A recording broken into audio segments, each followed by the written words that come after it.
Good morning to all. Today we are going to start the chapter 6 respiration in organism. तो ये हमारा respiration का picture है. We can draw like that. Okay, oral cavity, nasal space, pharynx and lungs, ribs. Okay, तो ये exercise है इसकी, इस chapter की.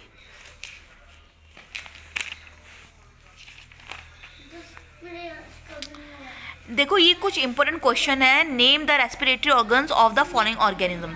अमीबा में क्या होता है? सेल मेम्ब्रेन होता है. अर्थवर्म में मोस्ट स्किन, यहाँ पे मोस्ट स्किन होगा, मोस्ट नहीं होगा. Fish gills, frog lungs and skin, insect spiracles. Okay, ये इनके रेस्पिरेटरी ऑर्गन्स हैं. जैसे ह्यूमन बॉडी में क्या होते हैं? लंग्स होते हैं. ठीक है. Why does an athlete breathe faster and deeper than the usual of the finishing? ठीक है, जो मतलब एथलीट्स होते हैं वो फास्ट, जब फिनिशिंग लाइन में आ जाते हैं तो वो फास्ट ब्रीथ करते हैं. क्यों करते हैं?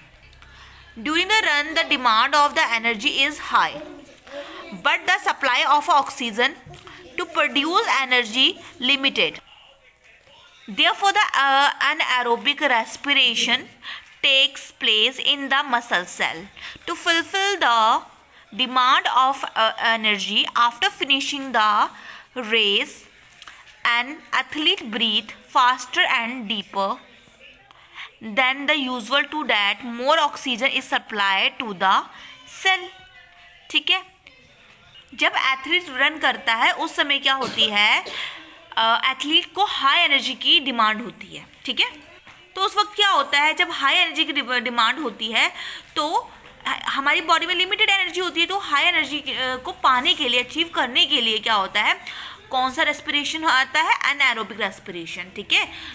हमारी बॉडी भी क्या करने लगती है? अनएरोबिक रेस्पिरेशन करने लग जाती है, जिसकी वजह से हमारी जो मसल सेल है वो उसकी डिमांड तो फुलफिल हो जाती है, लेकिन एथलीट की जो ब्रीथ हो जाती है वो फास्ट हो जाती है और वो गहरी सांस लेने लग जाता है.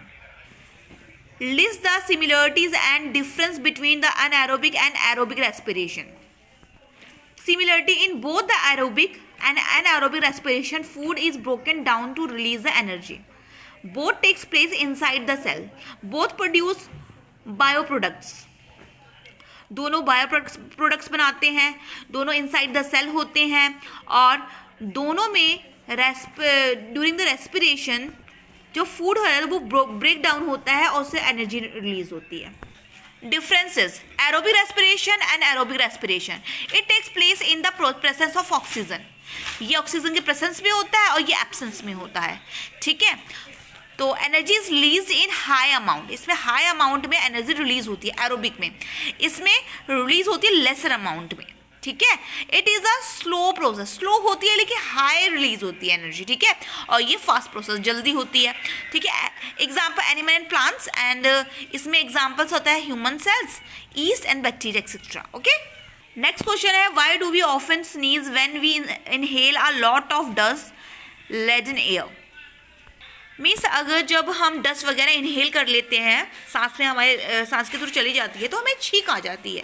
तो वो ऐसे क्यों आती है? ठीक है. जो आपकी जो फॉरेन पार्टिकल्स होते हैं, जब इनहेल, जो हम ब्रीथिंग वगैरह करते हैं, है ना, तो नेज़ल कैविटी, जो फॉरेन पार्टिकल्स होते हैं वो हमारे नेज़ल कैविटी के थ्रू हमारे अंदर चले जाते हैं, नोज़ में चले जाते हैं.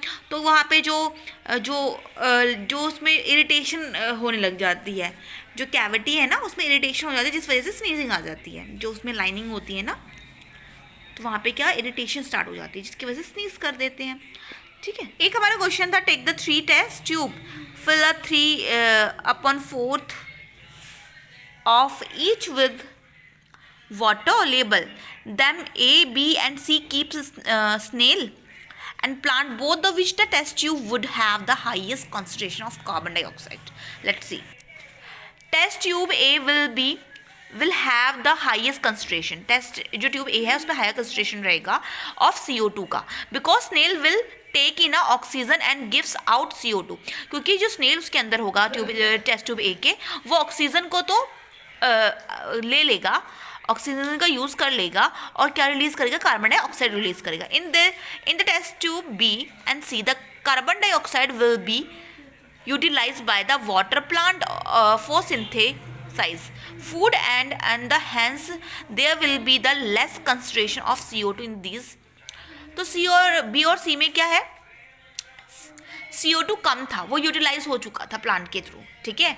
वहाँ पे ऑक्सीजन ही मिलेगी क्योंकि प्लांट क्या करता है, फोटोसिंथेसिस करता है, ऑक्सीजन रिलीज करता है, लेकिन कार्बन डाई का यूज़ कर लेता है, वो कार्बन डाई ले लेता है, ठीक है. इससे हमें पता चलता है कि ह्यूमन बींग्स क्या रिलीज़ करते हैं. जो ह्यूमन बींग्स होते हैं उसमें वो ऑक्सीजन लेते हैं, और जो प्लांट्स होते हैं वो ऑक्सीजन लेते हैं, और प्लांट्स ऑक्सीजन देते हम ह्यूमन बींग को है, और उनसे ले लेते हैं carbon dioxide. Okay, thanks for watching.